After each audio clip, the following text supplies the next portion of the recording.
Mr. Speaker, the President's Cabinet.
Mr. Speaker, the President of the United States.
Tony.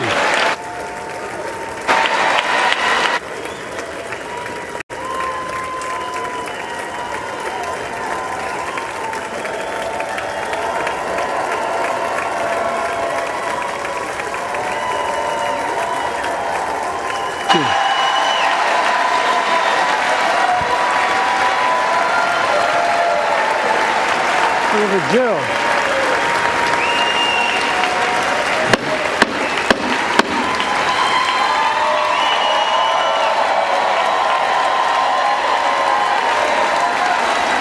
Good evening.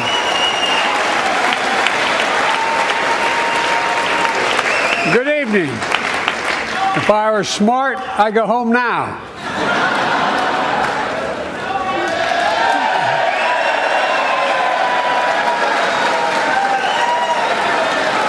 Mr. Speaker, Madam Vice President, members of Congress, my fellow Americans, in January 1941, Franklin Roosevelt came to this chamber to speak to the nation, and he said, "I address you at a moment unprecedented in the history of the Union. Hitler was on the march. War was raging in Europe. President Roosevelt's purpose was to wake up Congress and alert the American people that this was no ordinary time. Freedom and democracy were under assault in the world. Tonight, I come to this same chamber to address the nation. Now, it's we who face an unprecedented moment in the history of the Union. And yes, my purpose tonight is to wake up the Congress and alert the American people that this is no ordinary moment either. Not since President Lincoln and the Civil War have freedom and democracy been under assault at home as they are today. What makes our moment rare is that freedom and democracy are under attack both at home and overseas at the very same time. Overseas, Putin of Russia is on the march, invading Ukraine and sowing chaos throughout Europe and beyond. If anybody in this room thinks Putin will stop at Ukraine, I assure you he will not.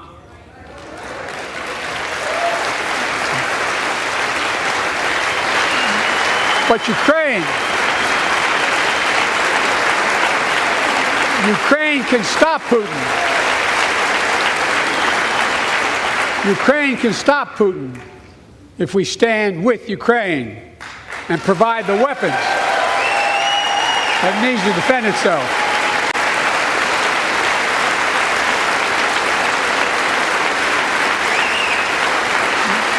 That is all. That is all Ukraine is asking. They're not asking for American soldiers. In fact, there are no American soldiers in war in Ukraine, and I'm determined to keep it that way. But now, assistance to Ukraine is being blocked by those who want to walk away from our world leadership. It wasn't long ago when a Republican president named Ronald Reagan thundered, "Mr. Gorbachev, tear down this wall." Now,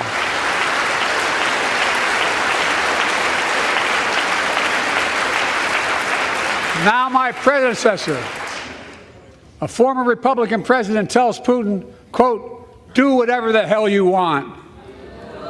That's a quote. A former president actually said that, bowing down to a Russian leader. I think it's outrageous, it's dangerous, and it's unacceptable.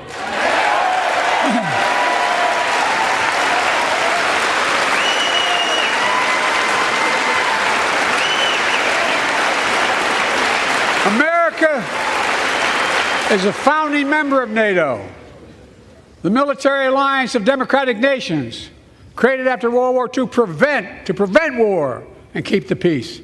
And today, we've made NATO stronger than ever. We welcomed Finland to the alliance last year. And just this morning, Sweden officially joined, and their minister is here tonight. We're going to stand up. Welcome. Welcome, welcome, welcome.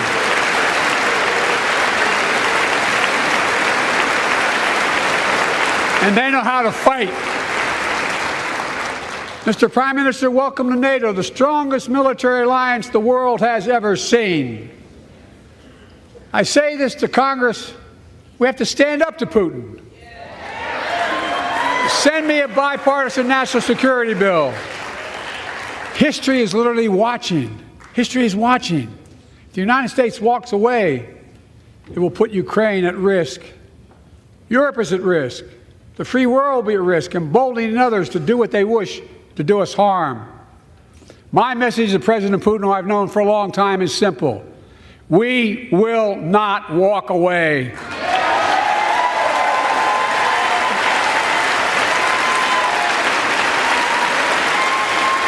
We will not bow down.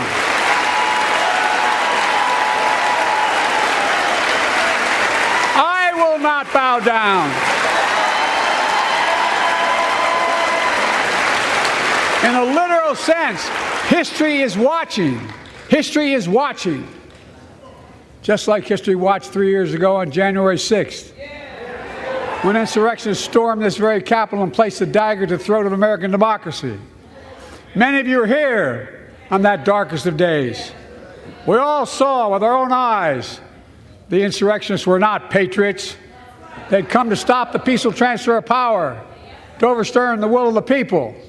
January 6th lies about the 2020 election and the plots to steal the election posed a gravest threat to U.S. democracy since the Civil War. But they failed. America stood.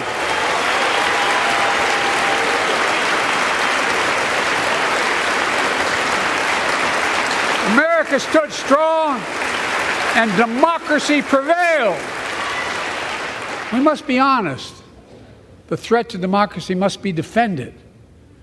My predecessor and some of you here seek to bury the truth about January 6th. I will not do that. This is the moment to speak the truth and to bury the lies. Here's the simple truth. You can't love your country only when you win.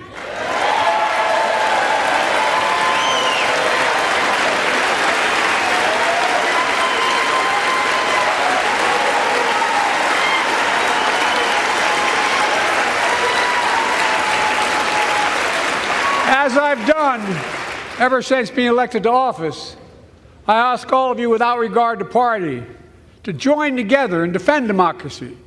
Remember your oath of office is defending against all threats, foreign and domestic. Respect free and fair elections, restore trust in our institutions, and make clear political violence has absolutely no place in America, zero place. Again, it's not hyperbole to suggest history is watching. We're watching. Your children and grandchildren will read about this day and what we do. History is watching another assault on freedom. Joining us tonight is Latoya Beasley, a social worker from Birmingham, Alabama. 14 months ago, she and her husband welcomed a baby girl thanks to the miracle of IVF. She scheduled treatments to have that second child, but the Alabama Supreme Court shut down IVF treatments across the state, unleashed by a Supreme Court decision overturning Roe v. Wade. She was told her dream would have to wait. What her family had got through should never have happened. Unless Congress acts, it could happen again. So tonight, let's stand up for families like hers. To my friends across the aisle, don't keep this waiting any longer. Guarantee the right to AVF. Guarantee it nationwide.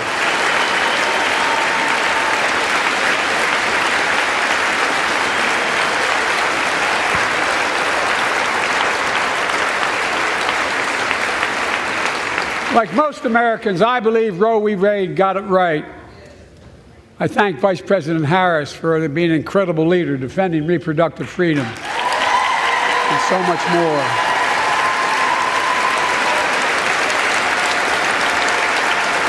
Thank you. My predecessor came to office determined to see Roe v. Wade overturned. He's the reason it was overturned, and he brags about it. Look at the chaos that has resulted. Joining us tonight is Kate Cox, the wife and mother from Dallas. She's become pregnant again and had a fetus of a fatal condition. Her doctor told Kate that her own life and her ability to have children in the future were at risk if she didn't act. Because Texas law banned her ability to act, Kate and her husband had to leave the state to get what she needed. What her family got through should have never happened as well, but it's happening in too many others. There are state laws banning the freedom to choose, criminalizing doctors, forcing survivors of rape and incest to leave their states to get the treatment they need.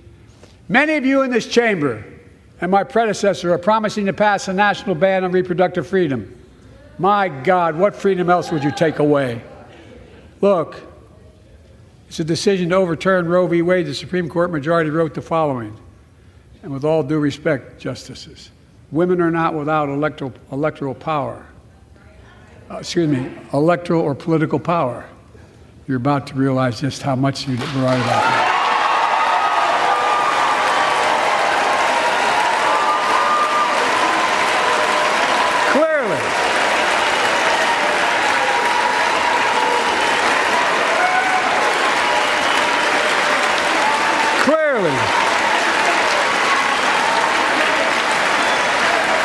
Those bragging about overturning Roe v. Wade have no clue about the power of women. But they found out when reproductive freedom was on the ballot. We won in 2022 and 2020, and we'll win again in 2024.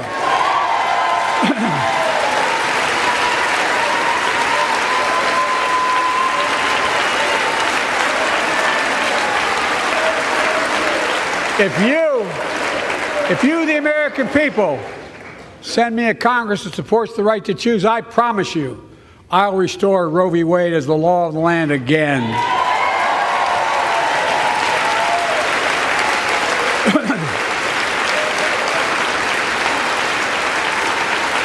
Folks, America cannot go back.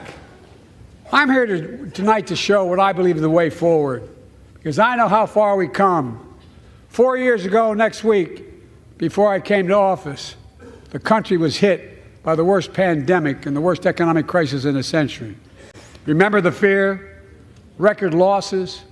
Remember the spikes in crime and the murder rate, raging virus that took more than 1 million American lives, of loved ones, millions left behind?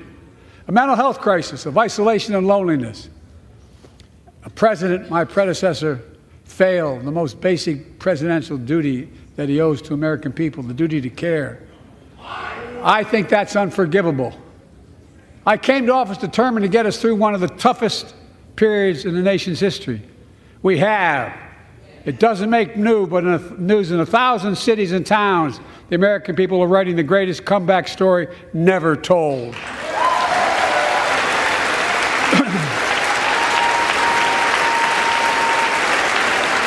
So let's tell the story here. Tell it here and now.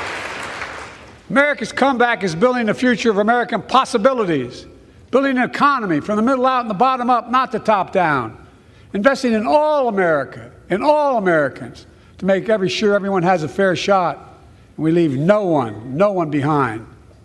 The pandemic no longer controls our lives.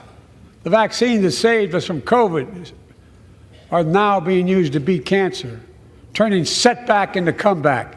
That's what America does. That's what America does.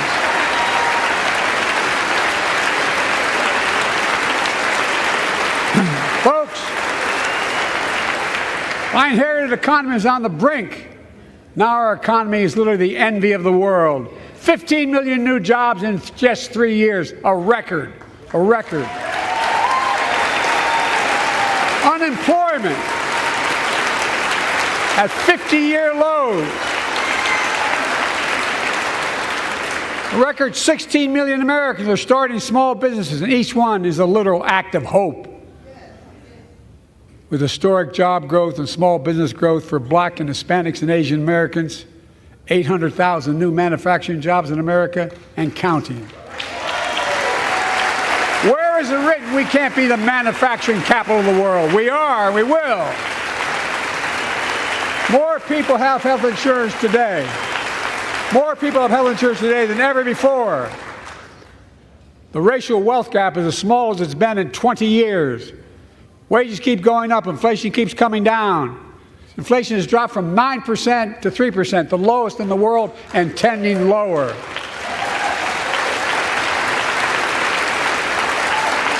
The landing is and will be soft.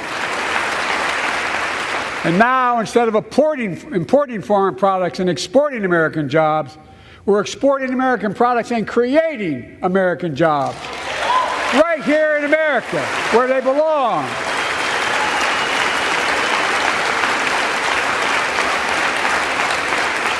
And it takes time, but the American people are beginning to feel it. Consumer studies show consumer confidence is soaring. Buy America has been the law of the land since the 1930s. Past administrations, including my predecessor, including some Democrats as well in the past, failed to buy American. Not anymore. On my watch, federal projects that you fund, like helping build American roads, bridges, and highways, will be made with American products and built by American workers.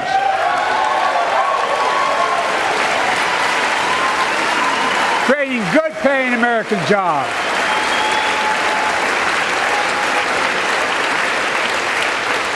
And thanks to our CHIPS and Science Act, the United States is investing more in research and development than ever before.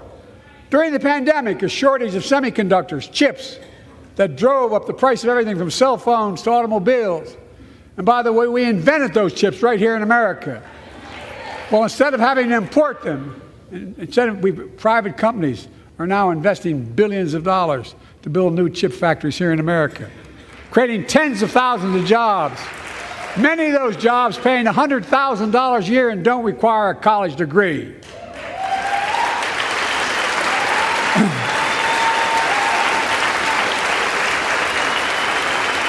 In fact, my policies have attracted $650 billion in private sector investment in clean energy, advanced manufacturing, creating tens of thousands of jobs here in America.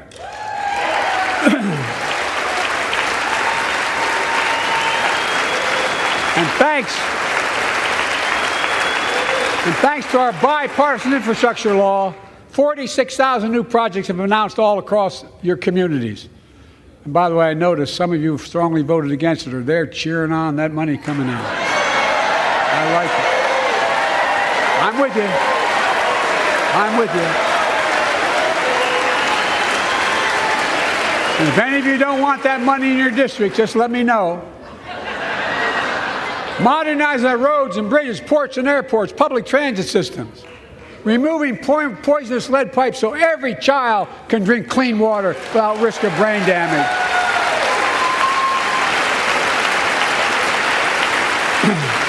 Providing affordable high-speed internet for every American, no matter where you live, urban, suburban, or rural communities, in red states and blue states. Record investments in tribal communities. Because of my investment in family farms, because I invested in family farms led by my Secretary of Agriculture, who knows more about this than anybody I know, we're better able to stay in the family for those farms and their children and grandchildren won't have to leave home to make a living. It's transformative. The great comeback story is Belvidere, Illinois, home to an auto plant for nearly 60 years. Before I came to office, the plant was on its way to shutting down. Thousands of workers feared for their livelihoods. Hope was fading. Then I was elected to office, and we raised the Belvidere repeatedly with auto companies, knowing unions would make all the difference. The UAW worked like hell to keep the plant open and get these jobs back, and together we succeeded. Instead of auto factories shutting down, auto factories reopening, a new state-of-the-art battery factories being built to power those cars there at the same.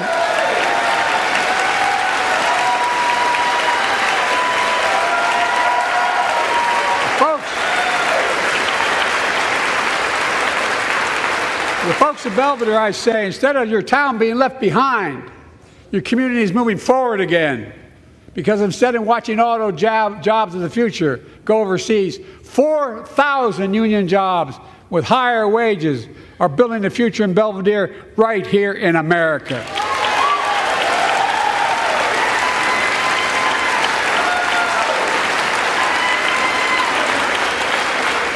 Here tonight is UAW President Shawn Fain, a great friend and a great labor leader. Shawn, where are you? Stand up.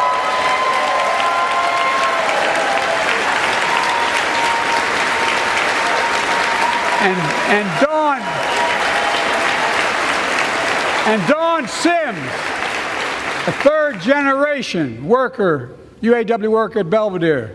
Shawn, I was proud to be the first president to stand on the picket line, and today, Dawn has a good job in her hometown, providing stability for her family and pride and dignity as well. Showing once again, Wall Street didn't build America. They're not bad guys. They didn't build it, though. The middle class built the country, and unions built the middle class.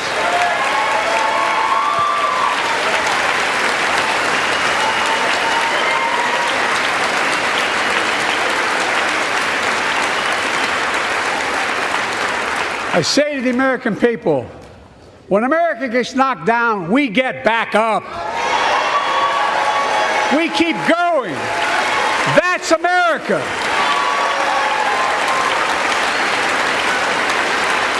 That's you, the American people.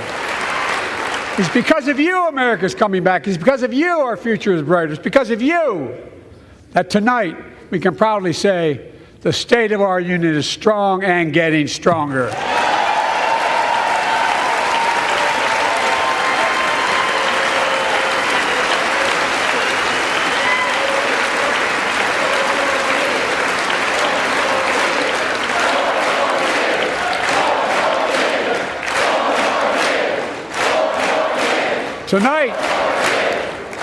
Tonight, I want to talk about the future of possibilities that we can build together. A future where the days of trickle-down economics are over and the wealthy and the biggest corporations no longer get all the tax breaks. And by the way, I understand corporations. I come from a state that has more corporations invested than every one of your states in the United States combined. And I represented it for 36 years. I'm not anti-corporation, but I grew up in a home where trickle-down economics didn't put much on my dad's kitchen table. That's why I determined to turn things around so middle class does well.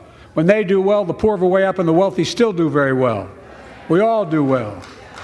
And there's more to do to make sure you're feeling the benefits of all we're doing. Americans pay more for prescription drugs than anywhere in the world. It's wrong, and I'm ending it.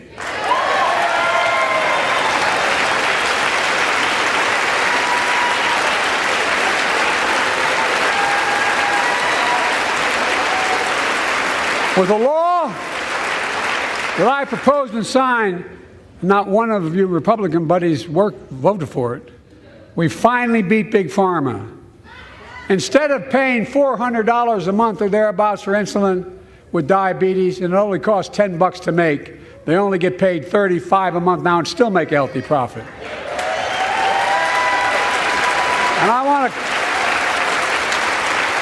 but what to do next? I want to cap the cost of insulin at $35 a month for every American who needs it. Everyone.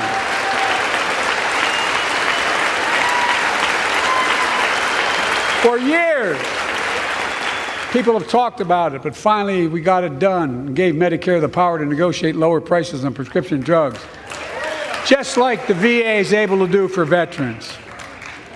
That's not just saving seniors money, it's saving taxpayers money.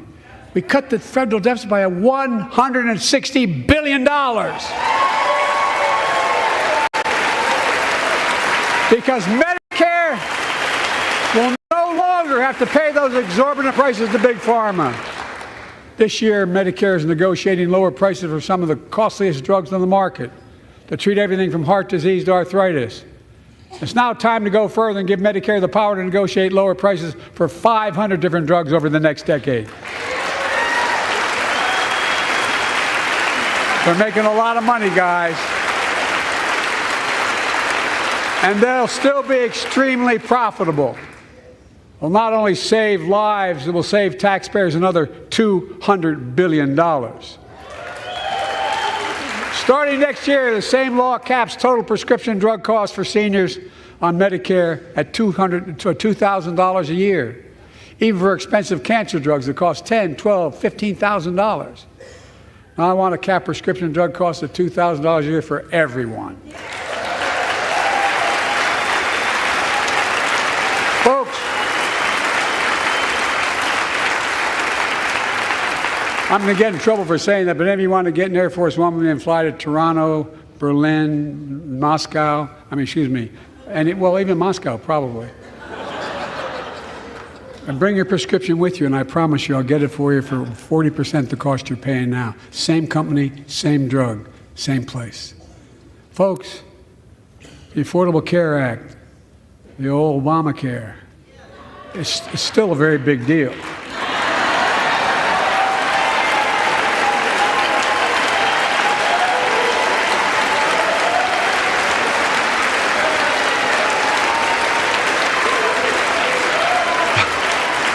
Over 100 million of you can no longer be denied health insurance because of pre-existing condition. But my predecessor, and many in this chamber, want to take this prescription drug away by repealing the Affordable Care Act. I'm not going to let that happen. We stopped you 50 times before, and we'll stop you again. In fact, I'm not only protecting it, I'm expanding it. They enacted tax credits of $800 per person per year, reduce health care costs for millions of working families. That tax credit expires next year. I want to make that savings permanent.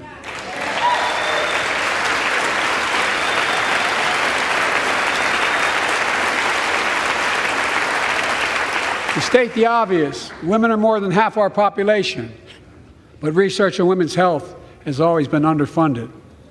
That's why we're launching the first ever White House initiative on women's health research, led by Jill, doing an incredible job as First Lady.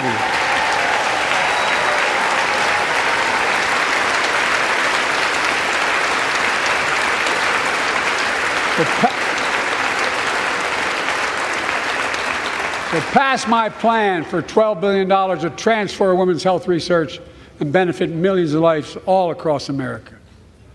I know the cost of housing is so important to you. If inflation keeps coming down, mortgage rates will come down as well, and the Fed acknowledges that. But I'm not waiting. I want to provide an annual tax credit that will give Americans $400 a month for the next 2 years as mortgage rates come down, to put toward their mortgages when they buy their first home or trade up for a little more space. Just for 2 years.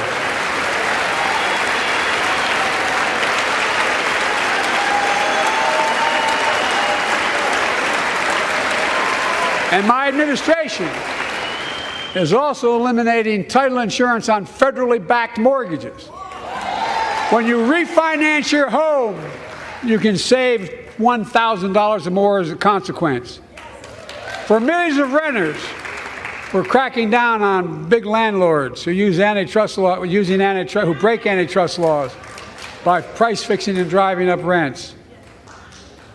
We've cut red tape so builders can get federally financing, which is already helping build a record 1.7 million new housing units nationwide. Now pass and build and renovate 2 million affordable homes and bring those rents down.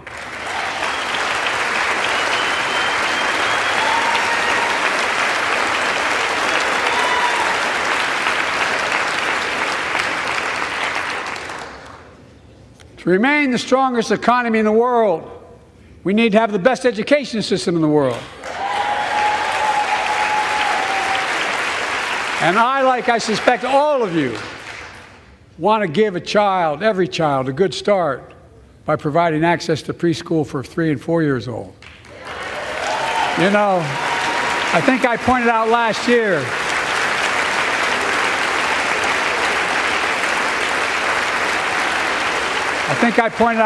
year that children coming from broken homes where there's no books, they're not read to, not spoken to very often, start school, kindergarten, or first grade, having heard 1 million fewer words spoken.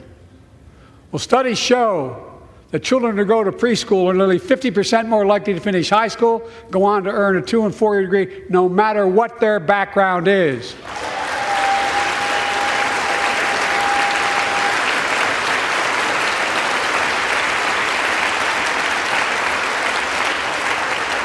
I met a year and a half ago with the leaders of the Business Roundtable. They were mad that they were angry. I think, well, they were discussing why I wanted to spend money on education. I pointed out to them, as vice president, I met with over 182 of those folks. Don't hold me to the exact number. And I asked them what they need most, the CEOs. And you've had the same experience on both sides of the aisle. They say a better educated workforce, right? So I looked at them, and I say, I come from Delaware. DuPont used to be the 8th largest corporation in the world. And every new enterprise they bought, they educated the workforce to that enterprise.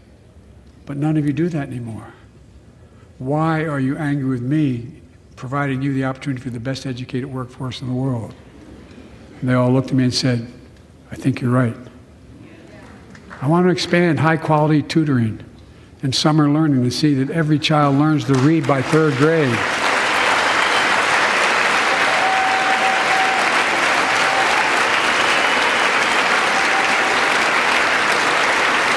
I'm also connecting local businesses and high schools so students get hands-on experience and a path to a good-paying job, whether or not they go to college. And I want to make sure the college is more affordable. Let's continue increasing the Pell Grants to working and middle-class families and increase record investments in HBCUs and minority-serving institutions, including Hispanic institutions.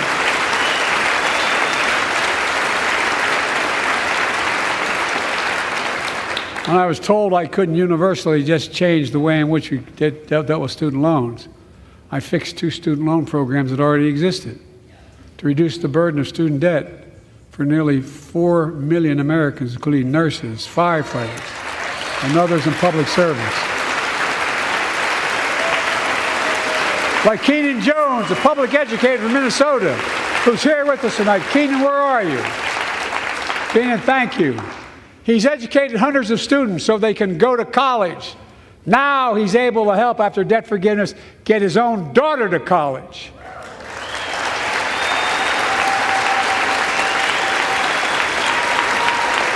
And folks, look, such relief is good for the economy because folks are now able to buy a home, start a business, start a family. While we're at it, I want to give public school teachers a raise.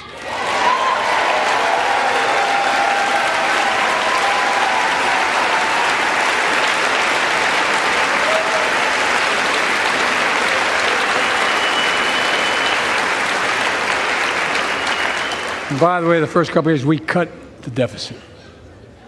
Now, let me speak to the question of fundamental fairness for all Americans. I've been delivering real results in fiscally responsible ways.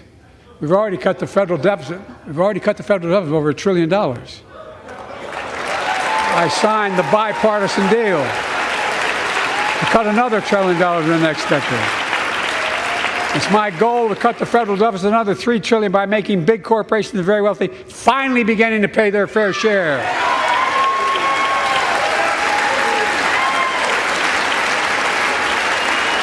Look, I'm a capitalist. If you want to make or can make $1 million or millions of bucks, that's great. Just pay your fair share in taxes. A fair tax code is how we invest things to make this country great. Healthcare, education, defense, and so much more. But here's the deal. The last administration enacted a $2 trillion tax cut, overwhelmingly benefit the top 1%, the very wealthy and the biggest corporations, and exploded the federal deficit. They added more to the national debt than any presidential term in American history. Check the numbers. Folks at home, does anybody really think the tax code is fair? No. Do you really think the wealthy and big corporations need another $2 trillion tax break? I sure don't. I'm going to keep fighting like hell to make it fair. Under my plan, nobody earning less than $400,000 a year will pay an additional penny in federal taxes. Nobody, not one penny. And they haven't yet. In fact, the child tax credit I passed during the pandemic cut taxes for millions of working families and cut child poverty in half. Restore that child tax credit. No child should go hungry in this country. The way to make the tax code fair is to make big corporations and the very wealthy begin to pay their fair share. Remember in 2020, 55 of the biggest companies in America made $40 billion and paid zero in federal income tax. Zero. Not anymore. Thanks to the law I wrote and we signed, big companies have to pay a minimum of 15%. But that's still less than working people pay in federal taxes. It's time to raise corporate minimum tax to at least 21%.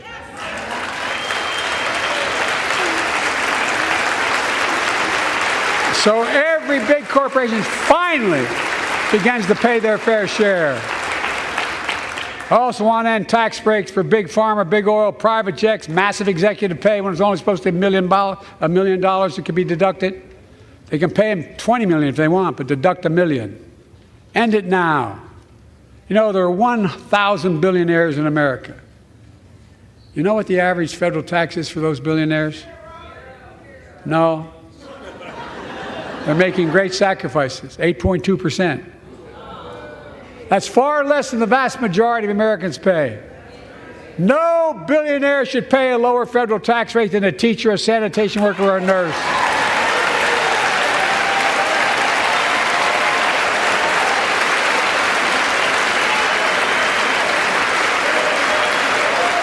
I propose a minimum tax for billionaires of 25%, just 25%. You know what that would raise? That would raise $500 billion over the next 10 years. And imagine what that could do for America.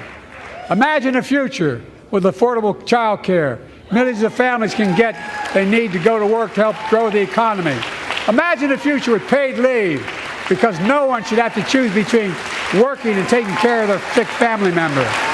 Imagine a future of home care and elder care, and people living with disabilities so they can stay in their homes and family caregivers can finally get the pay they deserve. Tonight, let's all agree once again to stand up for seniors. Many of my friends on the other side of the aisle want to put Social Security on the chopping block. If anyone here tries to cut Social Security or Medicare or raise the retirement age, I will stop you.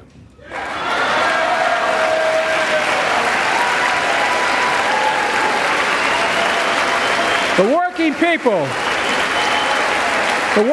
who built this country pay more into Social Security than millionaires and billionaires do.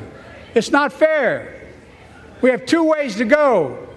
Republicans can cut Social Security and give more tax breaks to the wealthy. That's the proposal.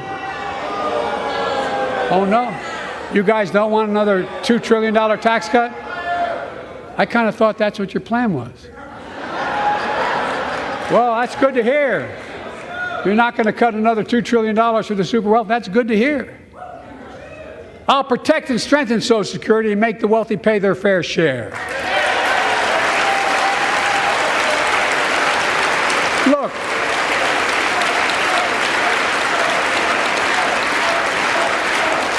too many corporations raise prices to pad their profits, charging more and more for less and less.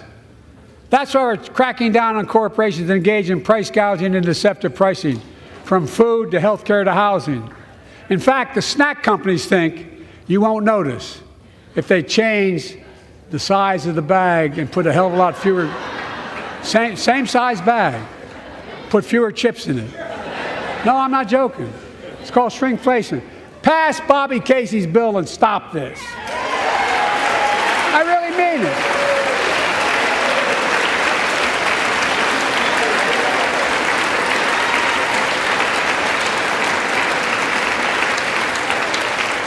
You probably all saw that commercial on Snickers bars. You get charged the same amount, and you got about, I don't know, 10% fewer Snickers in it. Look, I'm also getting rid of junk fees. Those hidden fees at the end of your bill that are there without your knowledge. My administration announced we're cutting credit card late fees from $32 to $8.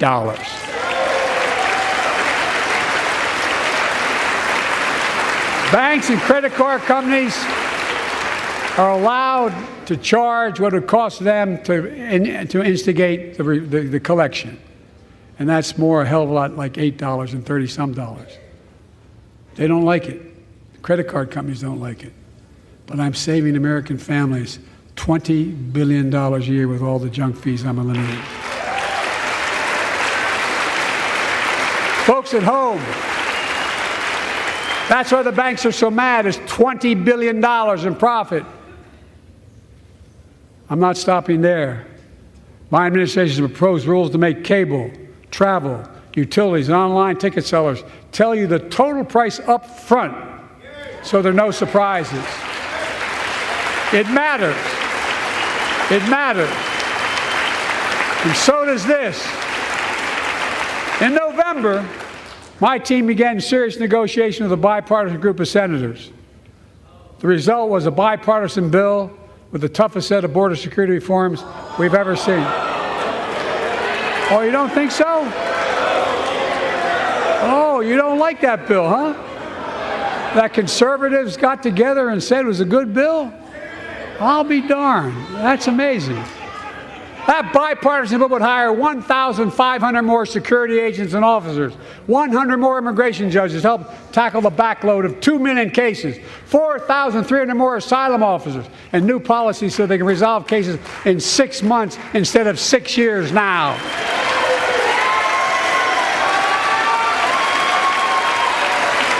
What are you against? 100 more high-tech drug detection machines to significantly increase the ability to screen and stop vehicles smuggling fentanyl into America. That's killing thousands of children. This bill would save lives and bring order to the border. It will also give me and any new president new emergency authority to temporarily shut down the border when the number of migrants at the border is overwhelming. The Border Patrol Union has endorsed this bill. The Federal Chamber of Commerce is, yeah. You're saying low. Look at the facts. I know you know how to read.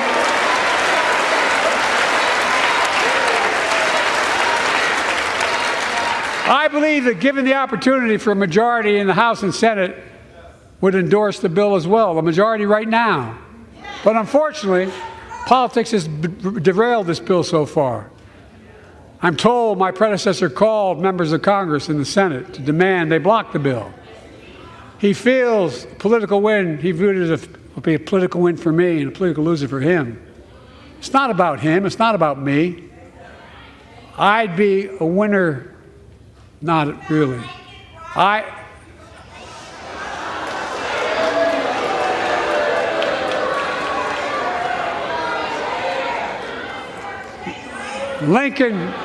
Lincoln Riley, an innocent young woman who was killed by an illegal. That's right. But how many of the thousands of people being killed by illegals? To her parents, I say, my heart goes out to you, having lost children myself. I understand.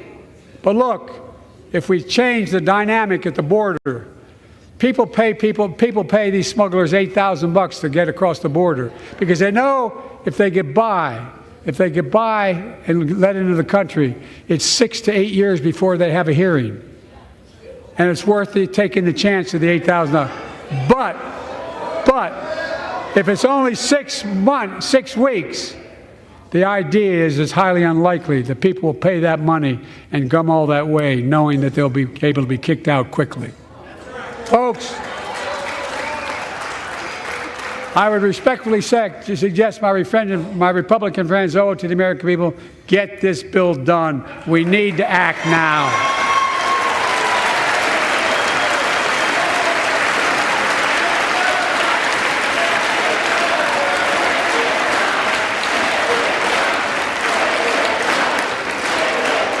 And if my predecessor is watching, instead of paying politics and pressuring members of Congress to block the bill, join me in telling the Congress to pass it. We can do it together. But that's what here's what he will not do. I will not demonize immigrants saying they are poison in the blood of our country. I will not separate families. I will not ban people because of their faith. Unlike my predecessor on my first day in office, I introduced a comprehensive bill to fix our immigration system. Take a look at it. It has all these and more. Secure the border. Provide a pathway to citizenship for dreamers, and so much more. But unlike my predecessor, I know who we are as Americans. We're the only nation in the world with a heart and soul that draws from old and new. Home to Native Americans whose ancestors have been here for thousands of years. Home to people of from every place on earth. They came freely. Some came in chains. Some came when famine struck, like my ancestral family in Ireland. Some to flee persecution, to chase dreams that are impossible anywhere but here in America. That's America. And we all come from somewhere, but we're all Americans.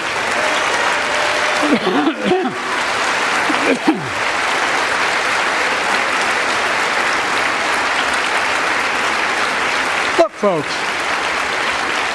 we have a simple choice. We can fight about fixing the border, or we can fix it. I'm ready to fix it. Send me the border bill now.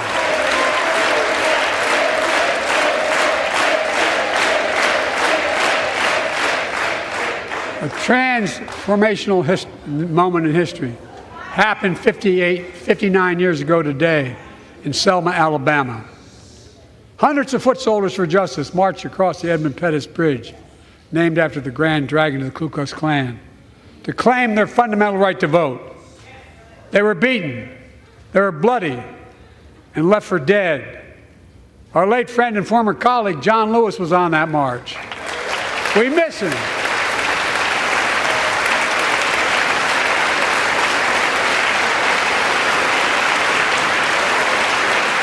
But joining us tonight are other marchers, both in the gallery and on the floor, including Betty Mae Fikes, known as the voice of Selma. The daughter of gospel singers and preachers, she sang songs of prayer and protest on that bloody Sunday to help shake the nation's conscience. 5 months later, the Voting Rights Act passed and was signed into law.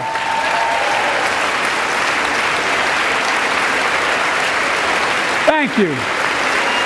Thank you, thank you, thank you.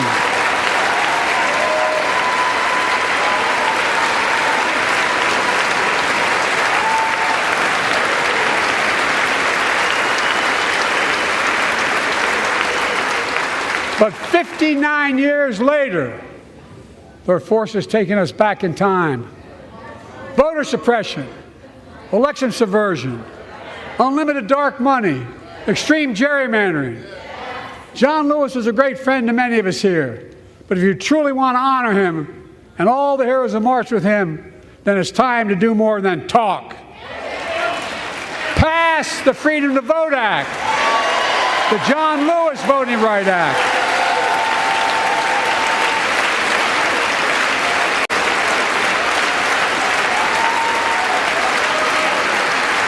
And stop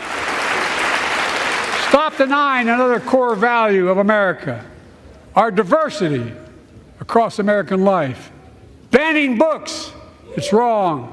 Instead of erasing history, let's make history. I want to protect fundamental rights. Pass the Equality Act. And my message to transgender Americans, I have your back. Pass the PRO Act for workers' rights. Raise the federal minimum wage, because every worker has a right to a decent living, more than $7 an hour. We're also making history by confronting the climate crisis, not denying it. I don't think any of you think there's no longer a climate crisis. At least I hope you don't. I'm taking the most significant action ever on climate in the history of the world. I'm cutting our carbon emissions in half by 2030, creating tens of thousands of clean energy jobs, like the IBEW work is building and installing 500,000 electric vehicle charging stations.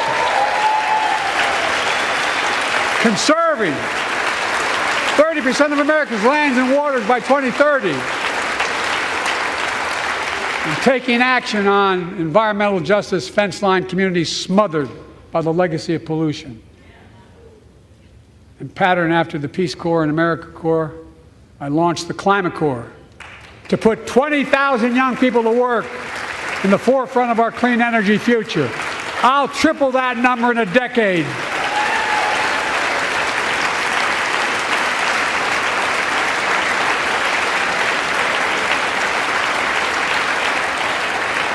To state the obvious, all Americans deserve the freedom to be safe, and America is safer today than when I took office. The year before I took office, murder rates went up 30%. 30% they went up. The biggest increase in history. It was then, through my American Rescue Plan, which every American voted against, I might add, we made the largest investment in public safety, the sharpest decrease in history. Violent crime fell to one of its lowest levels in more than 50 years. But we have more to do. We have to help cities invest in more community police officers, more mental health workers, more community violence intervention.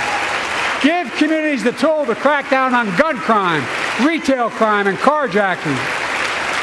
Keep building trust, as I've been doing, by taking executive action on police reform and calling for it to be the law of the land. Directing my cabinet to review the federal classification of marijuana and expunging thousands of convictions for the mere possession, because no one should be jailed for simply using or have it on their record. Take on crimes of domestic violence. I'm ramping up the federal enforcement of the Violence Against Women Act that I proudly wrote when I was a senator, so we can finally end the scourge against women in America.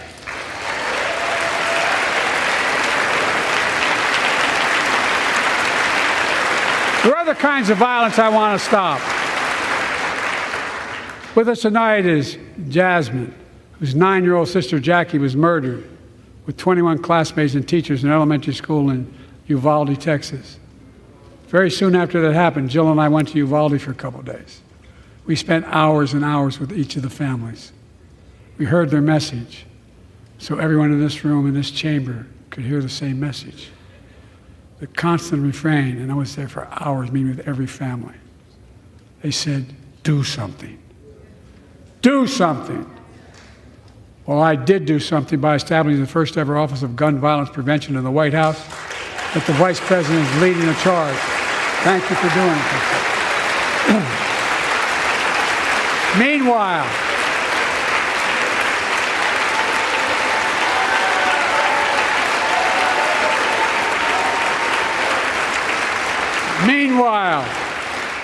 my predecessor told the NRA he's proud he did nothing on guns when he was president. Oh. After another shooting in Iowa recently, he said, when asked what to do about it, he said, just get over it. There's his quote, just get over it. I say, stop it. Stop it, stop it, stop it.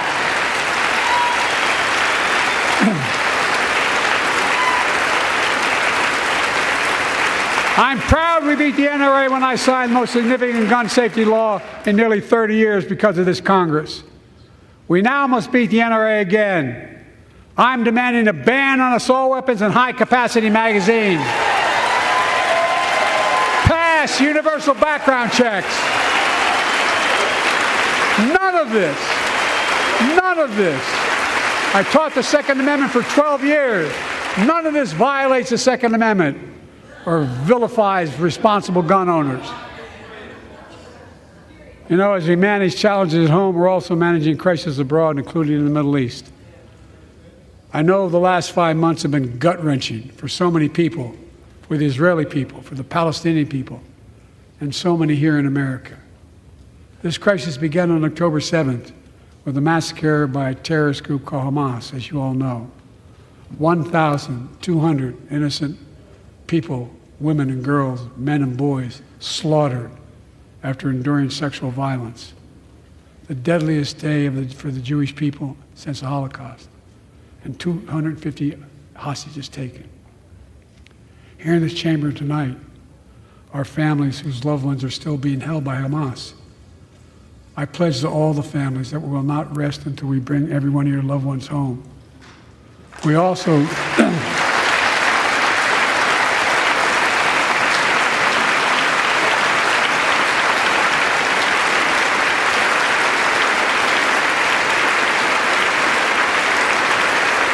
will also work around the clock to bring home Evan and Paul, Americans being unjustly detained by the Russians and others around the world.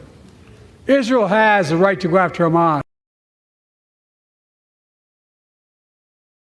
Down arms could end it by releasing the hostages, laying down arms, and surrendering those responsible.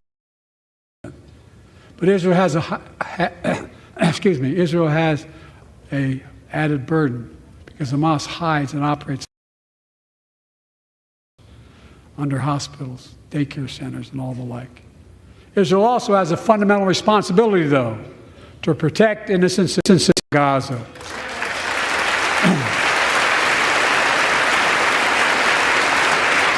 This war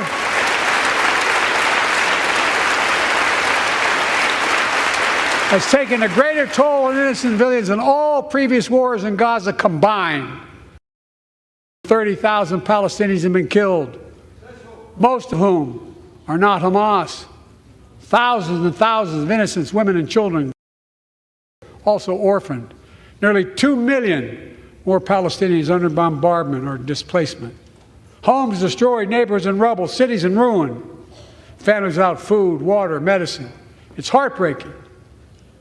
I've been working nonstop to establish an immediate ceasefire that would last for 6 weeks to get all the prisoners released, all the hostages released, to get the hostages home and ease the intolerable and humanitarian crisis and build toward an enduring, something more enduring. The United States has been leading international efforts to get more humanitarian assistance to Gaza. Tonight, I'm directing the U.S. military to lead an emergency mission to establish a temporary pier in the Mediterranean on the coast of Gaza that can receive large shipments carrying food, water, medicine, and temporary shelters. No U.S. boots will be on the ground. A temporary pier will enable a massive increase in the amount of humanitarian assistance getting into Gaza every day.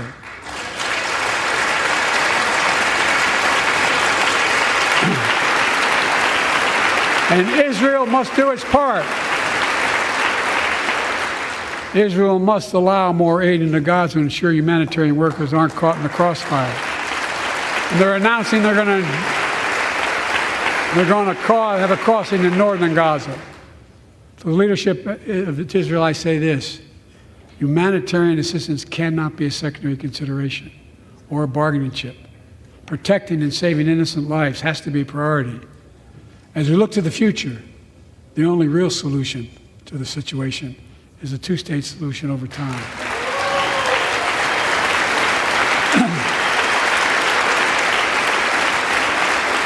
And I say this as a lifelong supporter of Israel. My entire career, no one has a stronger record with Israel than I do. I challenge any of you here. I'm the only American president of Israel in wartime. But there is no other path that guarantees Israel's security and democracy. There is no other path that guarantees Palestinians can live in peace with peace and dignity. And there's no other path that guarantees peace between Israel and all of its neighbors, including Saudi Arabia, with whom I'm talking. Creating stability in the Middle East also means containing the threat posed by Iran. That's why I built a coalition of more than a dozen countries to defend international shipping and freedom of navigation in the Red Sea. I've ordered strikes to degrade the Houthi capability and defend U.S. forces in the region. As Commander-in-Chief, I will not hesitate to direct further measures to protect our people and our military personnel.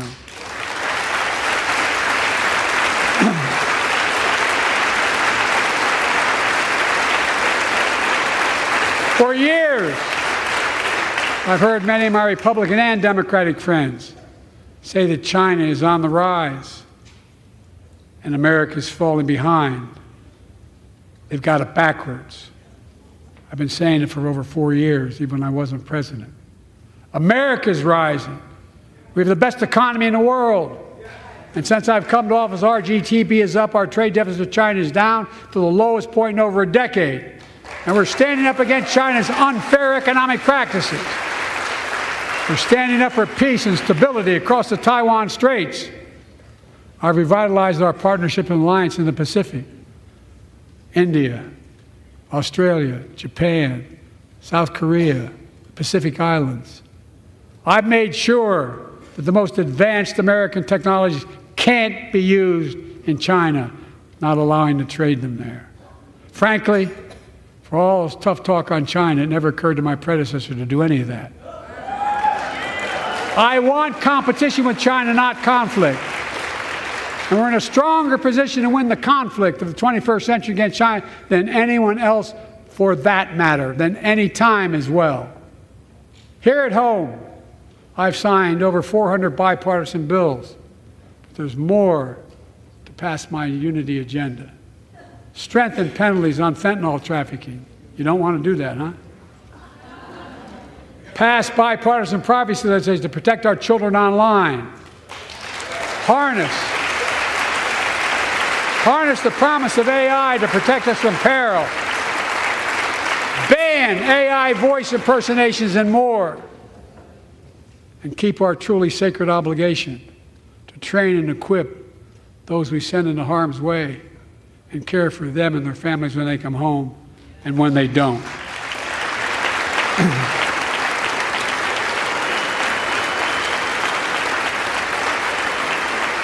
That's why the song Support and Help of Dennis and the VA, I signed the PACT Act. One of the most significant laws ever, helping millions of veterans exposed to toxins who now are battling more than 100 different cancers. Many of them don't come home, but we owe them and their families support. We owe it to ourselves to keep supporting our new health research agency called ARPA-H, and remind us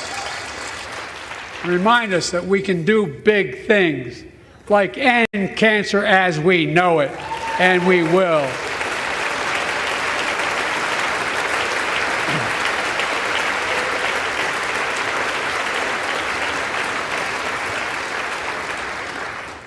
Let me close with this. Yay!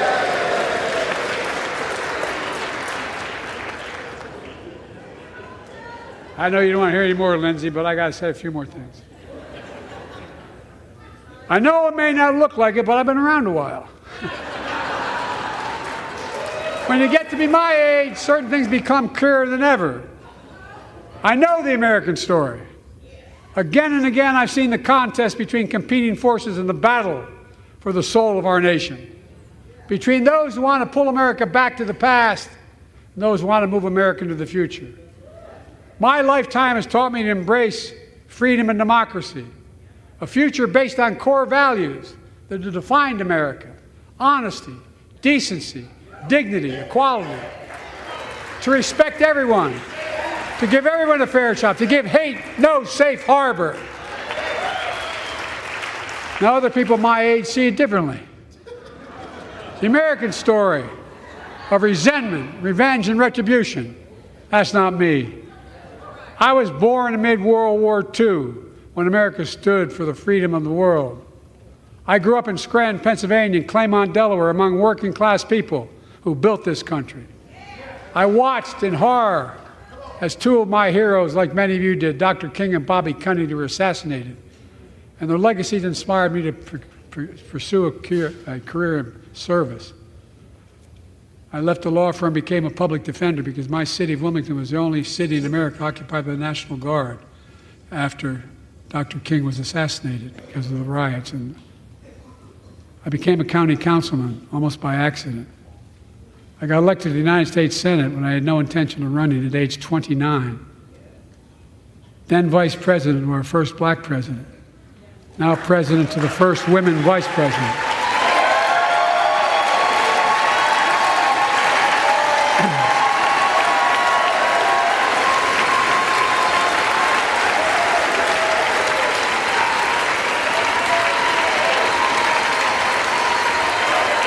In my career, I've been told I was too young. By the way, they didn't let me on the Senate elevators for votes sometimes. Not a joke. And I've been told I'm too old. Whether young or old, I've always known what endures. I've known our North Star. The very idea of America is that we're all created equal and deserves to be treated equally throughout our lives.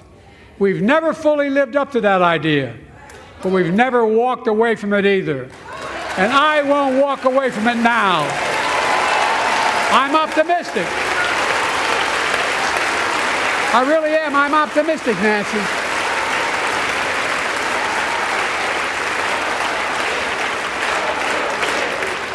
My fellow Americans, the issue facing our nation isn't how old we are. It's how old are our ideas. Hate, anger, revenge, retribution are the oldest of ideas.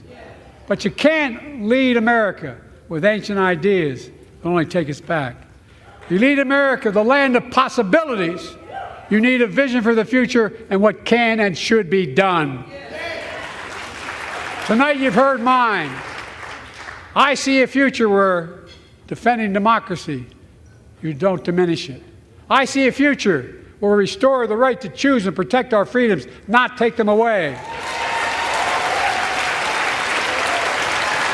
I see a future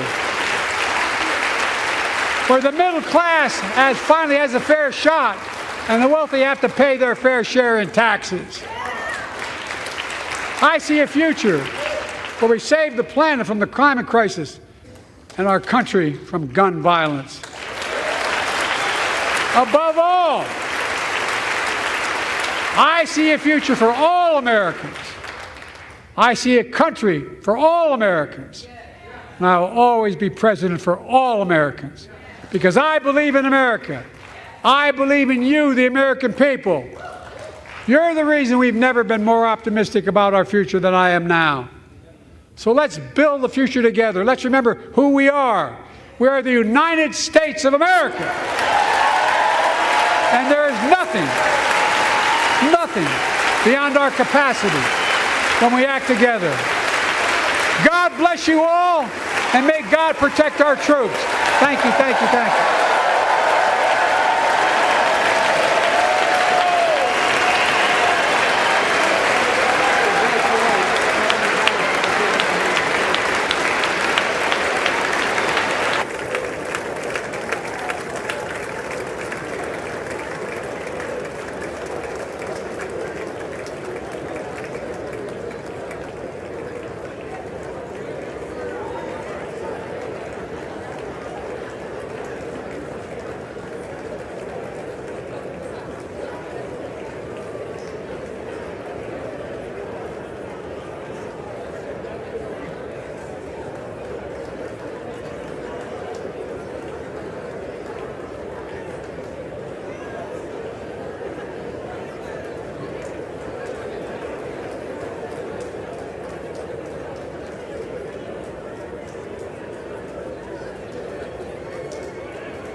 Is the joint session of two houses now dissolved? The House will come to order.